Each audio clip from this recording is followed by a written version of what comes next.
My name is Ethan Caldwell, and I swore I'd never step foot in Kentucky again. Not after what happened in October 2024. Not after what I saw wearing my best friend's skin. And certainly not after what followed me out of the Red River Gorge. I'm writing this because I need someone, anyone, to know the truth before I lose my mind entirely. Maybe before it comes for me again. Friday night, arrival. When we rolled into the forest preserve just past sunset, the sky was bruised purple, and the air felt heavier than in Seattle, humid in a way that made the trees drip like they were sweating. Ryan Harper, my best friend since high school, was practically buzzing with excitement, leaning halfway out the passenger window as he filmed the looming cliffs with his drone controller clipped to his chest. "Bro, this is perfect," he said. "Actual wilderness. Zero light pollution. No rangers for miles." Or, Lucas Bennett muttered from the back seat, "Maybe this place is restricted for a reason. Like, the sign that literally says 3 people missing since 2023. Lucas was a photographer, professional, talented, arrogant in that way people get after going viral a few times. He didn't believe in anything except what his camera lens could physically record. Dylan Brooks, the joker of the group, unwrapped a protein bar with his teeth and laughed. "Dude, missing people don't scare me. My student loans do." Everyone laughed except the last person in our group, Noah Keller. He had that quiet marine stillness about him, sitting in the back truck bed surrounded by gear, cleaning the blade of a hunting knife with slow, deliberate movements. Noah didn't joke. Noah didn't laugh. Noah surveyed everything like he expected an ambush at any moment. He was the only one who'd been hunting in these forests before. The only one who warned us not to camp in the gorge. And the only one who knew the legends. We should have listened to him. The trail Ryan picked wasn't even marked. We hiked 20 minutes through brush so thick it felt like walking through a car wash made of thorn vines.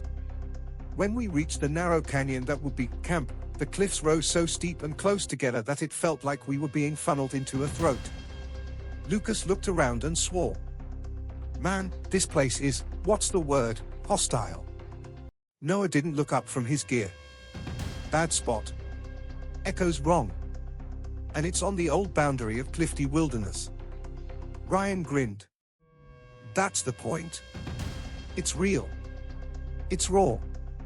We're urban legends now." Dylan clicked on his headlamp and mimicked a spooky narrator voice. "Tonight, on Kentucky Goat Manhunters." Ryan threw a pine cone at him. We all relaxed. We shouldn't have. Because that night was the last time the 5 of us were together. The first night, the story of the Goat Man. Camp came together fast, 2 tents, a fire, Ryan's drone buzzing overhead capturing the orange glow against the cliffs. By 10 p.m. we were sitting around the fire eating instant noodles and passing a bottle of cheap bourbon. Rain clouds swirled above the rock walls but never broke. The air tasted like metal.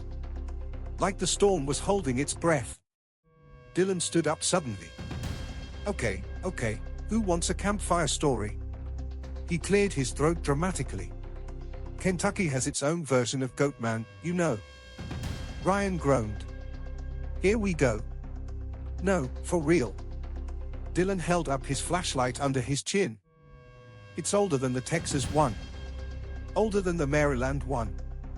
The Cherokee called it Awaniji, the mocking beast. They said it could mimic any voice. Especially people you loved." Lucas rolled his eyes. "So a feral dude in a mask?" "No," Dylan whispered. "A predator. Half human, half goat. 7 feet tall. Black twisted horns. A smell like rot.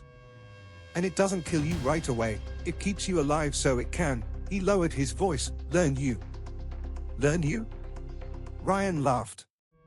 "What does that even mean?" Noah spoke for the first time all evening. "It means it studies you until it can replace you." The fire cracked. A wind slipped through the canyon like a breath. We went quiet. And somewhere in the trees above us, something knocked against stone. Once. Twice. Metal on rock. Lucas swung his flashlight toward the cliffs. No eyes. No movement. Probably just a deer, Ryan said. But even he didn't sound convinced. We turned in around midnight. I wish we had just packed up and left right then. Saturday, the horror underground. Saturday morning felt normal at first. Sunlight, damp earth, coffee over the fire. We hiked deeper into the gorge following a stream until Lucas spotted something strange on his GPS mapping app. Guys, there's a square structure up ahead. In the middle of nowhere. It took 30 more minutes of shoving through brush before we found it. A bunker. A real, steel military bunker pressed into the hillside, half swallowed by vines. The door, 3 inches thick, had been torn off. Not cut. Not blasted. Ripped. From the inside. What the? Dylan whispered. We stepped into stale air and darkness. Our headlamps flicked on one by one. Inside was a hallway that curved downward, walls lined with peeling Cold War-era warning signs. Project Stargate Site 07. Authorized personnel only. Noah moved ahead silently, rifle raised. Ryan filmed behind him. And then we reached the main chamber. It shouldn't have existed. Military or not, nothing human would create that. In the center of the concrete room lay a star. A perfect 5-point star made of bones. Human and animal both. Arranged deliberately. Along the walls, deep slashes in the concrete like a creature with razors for fingers had clawed its way around in circles. But the worst part, the part that made my stomach twist, was the giant rusted cage in the corner. Stuffed full of long black hair. Matted. Tangled. So much of it that it filled the cage like bedding. Lucas whispered, "This is staged, right? A prank?" Noah knelt by the slashes in the wall. Too deep. Too uneven. Something was trapped in here, and it wanted out. Ryan zoomed his camera toward the bone star. "Dude, we have to document this. This is insane." Dylan nudged the hair-filled cage with the toe of his boot. Why would anyone store? The cage rattled. Just once. Like something inside had moved. We sprinted out. We didn't stop running until we could no longer see the bunker through the trees. I think that was when whatever lived in there first caught our scent. Saturday night, the mocking begins. The forest changed after sunset. The silence grew heavy. Hungry. We sat around the fire barely speaking. Even Ryan looked shaken. Around 11 p.m., the smell hit us first. A rotting, wet, sour stench drifting around the perimeter of the camp. Moving. Circling. Then came the sound. Metal scraping on rock. Over and over. Like something dragging a piece of rebar across the cliffs. My heart hammered. Dylan's jokes dried up. Lucas switched lenses with shaking fingers. At 12:47 a.m., the voices began. First. Ethan? My mother's voice. Impossible, she lives 3 states away. But the tone, the pitch, the tremble, it was perfect. Then Ryan froze as he heard his little sister. Then Noah heard his fiancée. Then Dylan heard Sarah, crying, gasping for help. The voices drifted around the canyon like fog. Too real. Too broken. Noah stood, rifle raised. That's not them. Get close to the fire. Don't answer. We huddled together as the wind stopped entirely. No rustling. No insects. Just. Lucas shouted, "I saw something." We whipped around. And at the edge of the trees, illuminated in his spotlight, a creature stood. Tall.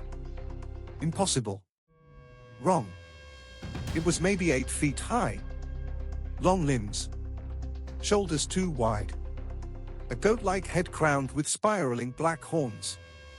Eyes reflecting white like a wolf caught in headlights. Its chest expanded slowly, like it was tasting us. It didn't move. It just stood there, staring. And then, in a blink, it was gone. 3 a.m. the first death. Noah walked 20 feet away to pee, rifle slung over his shoulder. 30 seconds later we heard a sound I'll never forget. A single crack, like a branch snapping. Then nothing. Noah! Ryan screamed. We tore through the trees toward the sound, guns and flashlights shaking. But Noah wasn't there. No body. No blood trails. Just his shredded jacket, soaked and torn, lying in a heap. And his combat knife stabbed into the dirt, blade pointing straight down. That was the moment we knew. We needed to run. We needed to get out of the forest. We should have run through the night. Instead, we waited for morning. That was our second mistake. I don't remember packing. I don't remember speaking. All I remember is sunlight finally breaking through the canyon and the four of us, me, Ryan, Lucas, and Dylan, moving like ghosts as we grabbed our gear. We didn't eat. We didn't joke. We didn't look at the tree line. Because every time the wind shifted, we swore we could still smell that thing. Rot, iron, wet fur, cold dirt. Noah was gone. Just like that. One crack, one breath, one heartbeat, and our strongest guy vanished like he had been plucked out of existence. None of us said it out loud, but we all felt it. We weren't alone. We were being hunted. Sunday morning, the escape to Berea. The hike back to the truck wasn't long, but every second stretched like something was pulling at the edges of time. Birds stayed silent. The wind stayed dead. Even the creek beside us ran quieter, like the forest itself was scared. Ryan walked ahead with his Glock drawn.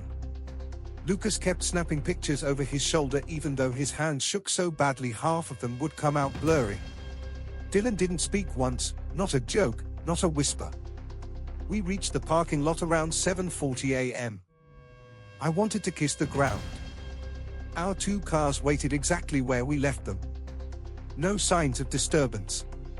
No footprints except our own. Ryan leaned against the hood, exhaling like he'd been underwater for hours. We go to the police, he said. We tell them everything. Lucas shook his head immediately. And say what? Hi, a goat demon stole our marine friend and mimicked our relatives all night. Noah could be alive. Ryan's voice cracked. We have to try. He's dead. Dylan whispered it. Almost too quietly. It took him. I looked at Dylan then, really looked at him. He was pale, shaking, and his eyes kept darting to the tree line like he expected something to sprint out at any moment.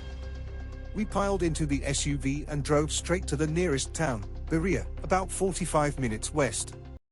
The moment civilization came back into view, gas stations, billboards, church sign, we all exhaled at once. I didn't realize how tight my chest had been until the pain started to fade. We spotted a 24-hour diner and pulled in. Food, bathroom, phone chargers, police, Ryan said. In that order. For the first time since the bunker, something like hope bloomed in my chest. We walked inside and sat at a booth near the window. The waitress took our order. Pancakes. Hash browns. Burgers. Everything felt normal again. Maybe too normal. Because that's when everything started to go wrong. The first sign, Dylan's hands. It began with something small. Dylan picked up his fork. With his left hand. I frowned. Dude, aren't you right-handed? He froze. Ryan looked up too. Yeah, man. You've always been right-handed. Dylan blinked slowly, like he had to think about it. Then he smiled. Too wide. Too forced. Too many teeth. Oh. Ah. Must be the adrenaline, right? He said, switching hands. Lucas stared. That's not how handedness works. Dylan's smile stayed plastered on. But his eyes didn't match the smile. Something inside me twisted into knots. My pulse hammered. I didn't know why. But every cell in my body screamed that the thing across from me wasn't my friend. That's not Dylan, I whispered. Ryan shot me a glare. Ethan. Stop. No, I said, louder. Look at him. Something's wrong. Something's. Dylan tilted his head. Slowly. Jerky. Like he was trying to mimic the motion. Relax, Ethan, he said. We made it out. Everything's fine. But his voice. It had a strange echo to it.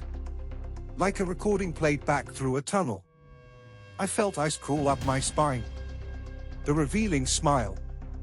When the waitress came by to refill water, Dylan looked up at her with that same too-wide grin. And I saw it. His gums. They weren't pink. They were black. Thick. Like rotten bark. My stomach dropped. I kicked Ryan under the table. He winced. What? Look at his mouth, I whispered. Look at it. Ryan slowly glanced over. The color drained from his face. Holy shit. Dylan's head snapped toward Ryan so fast his neck cracked. What's wrong, bro? His voice was still Dylan's voice. Exactly Dylan's voice. Perfectly Dylan's voice. That's what made it so horrifying. We're leaving, I said, standing up. Now. Lucas stared at us. What the hell is happening? I grabbed Ryan by the jacket. We're going back into the gorge. Lucas blinked. You're insane. The real Dylan is still there, I hissed. And Noah might be alive. This thing is not Dylan. Fake Dylan tilted his head again. Why would you leave? We're safe now. That voice. It was like someone wearing Dylan's throat as a puppet. I walked toward the door. Ryan followed. Fake Dylan didn't move. He just turned that horrible smile toward us. We should stick together, it said softly. We're friends, right? Every instinct inside me screamed. Run. So we did. Back into the woods, the second descent. Ryan and I practically dragged fake Dylan back into the car. It didn't resist. That somehow made it worse. Lucas refused to come. When we begged him, he backed away slowly from the diner. No. I'm calling the sheriff. You two are losing your minds. He turned and went back inside. That was the last time I saw Lucas alive. Once the three of us, me, Ryan, and the thing wearing Dylan, were in the car heading back to the forest, fake Dylan relaxed in the back seat. It hummed. Off key. A tune Dylan never hummed. Ryan clenched the steering wheel. Ethan, if that's not him, why hasn't it killed us? I said. Because it's leading us back. Ryan's hand shook. To what? I looked at fake Dylan in the rearview mirror. It smiled again. Slow. Knowing. To the real ones. The second entry, finding Noah. By the time we reached the trailhead again, daylight was fading. The forest looked different. Twisted. Like the trees were subtly repositioned. Fake Dylan walked ahead, and swinging too loosely at his sides. Ryan whispered, Ethan, what if we don't come back out this time? We won't, I said. But Noah and Dylan didn't deserve what happened. It took us 20 minutes to find Noah. He was hanging upside down from a cedar tree. Alive? Barely. His abdomen was slit open, a long vertical tear like a butcher's cut. His intestines hung like tangled rope, but he was still breathing in wet, shallow gasps. Jesus Christ, Noah! Ryan ran forward. I caught his arm. No. Trap. His bait. Noah's eyes fluttered open. He looked straight at me. His voice was a croak. Ethan, run. I stepped closer, swallowing bile. Noah, we're here. We're. He shook his head violently, blood dripping from his hair. It's still here. It wants you to see. That's when fake Dylan stepped beside us. Ryan raised his Glock instantly. Move. Move away from him. Move. Fake Dylan didn't move. It only grinned. Dylan, the real Dylan. A faint sound came from behind a nearby rock formation. A soft, muffled whimper. Ryan covered me as we crept closer. And there, inside a small hollow, curled like a broken doll, was Dylan. The real Dylan. His legs bent backward like an animal's hind legs. Bones shattered. His mouth sewn shut with barbed wire. Eyes swollen and glossy. He was still alive. Barely. He trembled when he saw us. He tried to speak through the metal shredding his lips. I crouched down. Oh God, Dylan, what did it do to you? He struggled to force sound past the wire. He tapped my wrist desperately. I leaned closer. Dylan, what? What? He forced one word out through a tear in his cheek. Run. Behind us. Fake Dylan cracked. Literally. Bone split.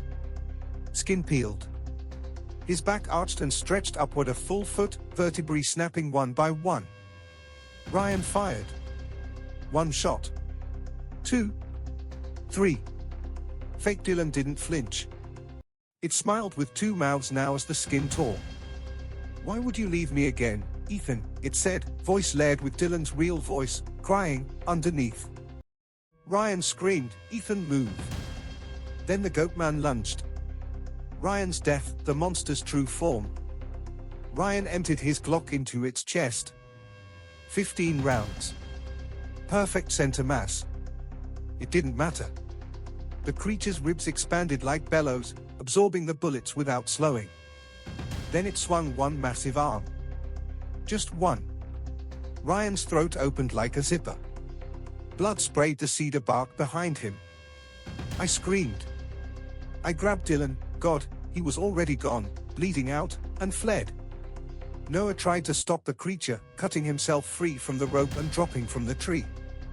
He wrapped his arms around the goatman's legs, roaring like a dying bear. Run, Ethan. Run. Don't look back. I ran.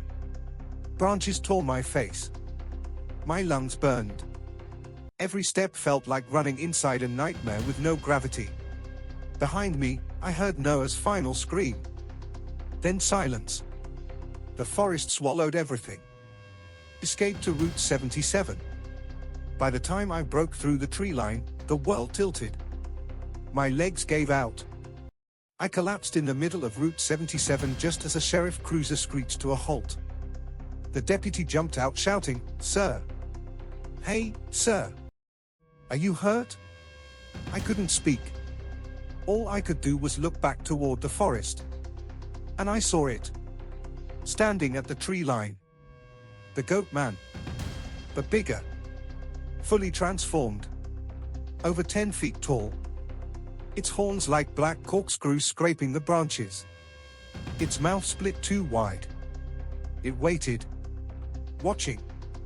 But when the cruiser lights hit it, it melted back into the trees like smoke. The deputy never saw it. I wish I hadn't either. The final twist, the diner footage. At the hospital, police told me something impossible. They showed me the diner security footage. In the recording, Ryan was alive. Dylan was alive. Both sitting at the booth. Laughing. Eating pancakes. None of us ever went back into the forest. I wasn't with them at all. I was sitting alone. Whispering to myself. The cops said I had a psychotic break. Hallucinations from toxic mushrooms. But then they handed me my phone. No calls. No videos. No photos. Except one audio file. 7 seconds. I pressed play. Ryan's real voice, screaming in agony. Dylan crying. Noah begging me to run. Then a deep, gravelly voice whispered directly into the mic. Ethan. The same voice wearing Dylan's throat. I wish I could say things made sense after the hospital. They didn't. They've only gotten worse.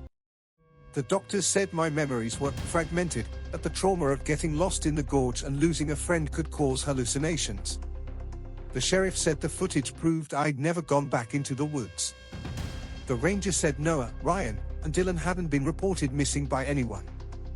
But none of them could explain the smell of rotting fur that followed me down the hospital hallways. None of them could explain the scratches on my calves shaped like hooves. None of them could explain the recording on my phone.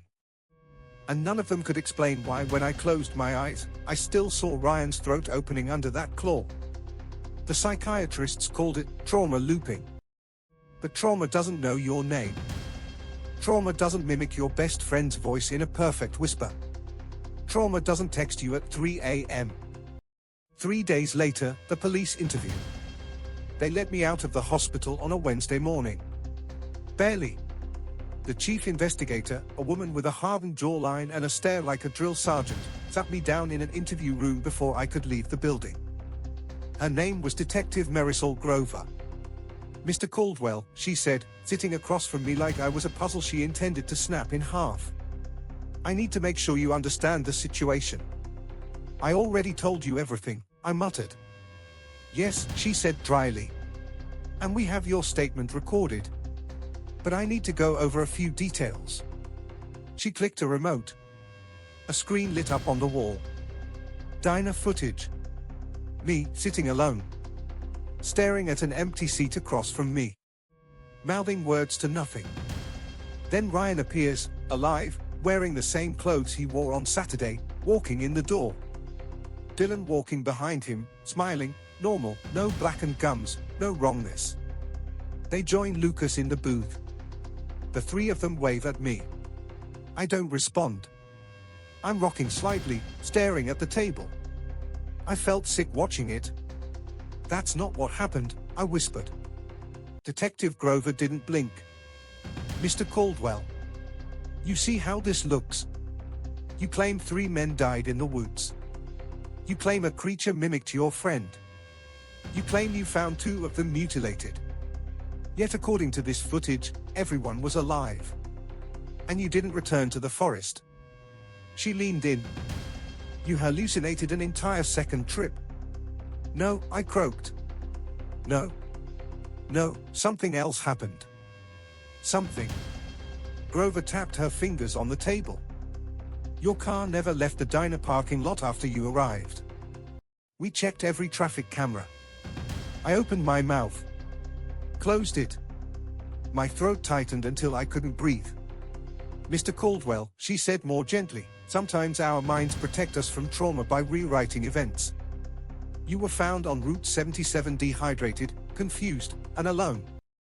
The local mushrooms can cause profound disorientation. It's common." I clenched my fists. "I am telling you the truth." Detective Grover slid a photo across the table. A blurry shape at the diner window. Tall.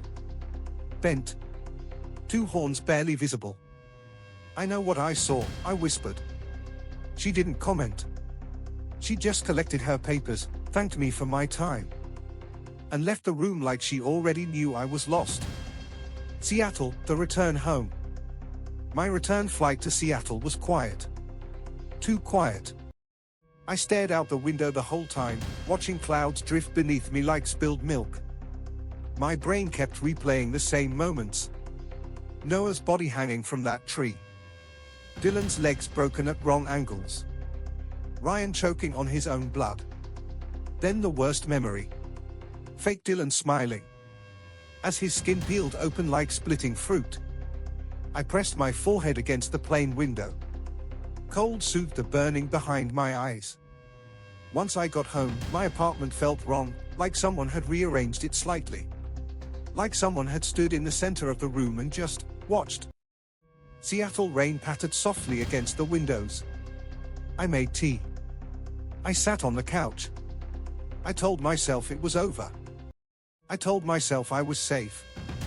I told myself the monster couldn't follow me across the country. I was wrong. The first message. My phone buzzed at 3:12 a.m. I groaned, rolling over and grabbing it from the nightstand. Ryan Harper, one new message. My entire body froze. Ryan was dead. I knew he was dead. I saw him die. But there it was. His contact photo. His name. Hands trembling, I opened the message. Bro, you forgot something at the campsite. Come get it. We're waiting for you. I stared until the words blurred. Then another message came. A photo. It was a selfie. Taken in the forest. The gorge. Where it happened. And standing behind Ryan. 5 silhouettes. But only 4 had faces. I dropped the phone.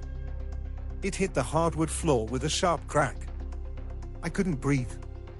My vision pulsed. My knees hit the carpet. I wanted to scream. I wanted to run. I wanted to vomit. Instead, I did nothing. Absolutely nothing. Because even as fear crushed my lungs, the worst realization settled over me like a cold blanket. It knew where I lived. The next week, the stalker. I didn't sleep more than an hour at a time. Every night, the buzzing woke me. Sometimes it was Ryan's voice messages. Screaming. Begging. Laughing. Sometimes it was Dylan's voice. But not the real one. The wrong one. Sometimes it was just breathing. Too long. Too loud. Too wet. Once, at 3:17 a.m., I got a single message. Behind you. I didn't turn around. I sat frozen on the bed until morning light seeped through the blinds. At work, my co-workers said I looked pale. Thinner. At home, shadows seemed too long. Mirrors reflected shapes that weren't there. Sometimes I smelled the forest on the wind, wet leaves, rot, animal musk, even inside my apartment. I filed a police report. They dismissed the messages as a spoofed number. I changed my SIM card. The texts still came. I bought a new phone. The messages still came. I changed my number. The messages still came. It wasn't using my phone network. It was using my memories. The second photo. Midway through that week, another message arrived at midnight. Just one image. A picture of me. Sleeping. Taken from inches above my face. I dropped the phone so fast it bounced off the wall. I ran to the bathroom, splashed water on my face, tried to convince myself I was dreaming. But when I staggered into the hallway light flickered. Once. Twice. 3 times. Exactly the way Lucas's flashlight flickered in the woods before the creature appeared. A sound came from my kitchen. A soft, scraping clack, metal against tile. Hooves. I backed into my bedroom, heart pounding. The door frame darkened. A shape rose, tall enough that its horns brushed the top of the frame. Bro.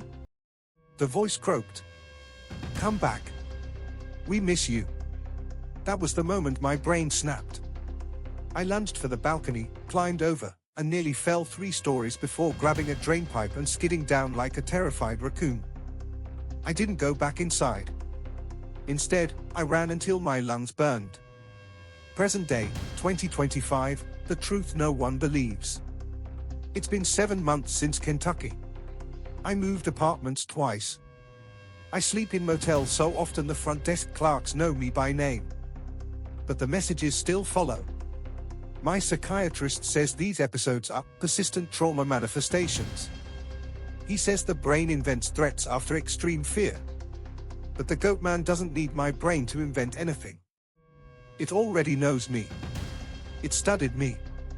It learned my voice, my gait, my habits, my memories, my fears. It wore my best friend's face. And now it wants mine. Last night, at 2:43 a.m., I got another message. A video this time. At first all I heard was breathing. Then the camera panned up. A forest. Dark. Silent. A figure stood in the distance. Me. Or something that looked exactly like me. It smiled, too wide, showing dark gums and teeth that weren't mine. Then it whispered, "Coming home yet?" And behind it, 4 shapes. Ryan, Lucas, Dylan, Noah. All smiling in the dark. All wrong. They were waiting for me. They still are. Final message, tonight. I didn't want to check my phone. Every instinct screamed not to. But curiosity kills more people than fear. The message came at exactly 3 a.m. Bro, the fire's still warm. Hurry up. Then another photo. The campsite. Our tents. Our bags. Our footprints. Everything exactly where we left it on.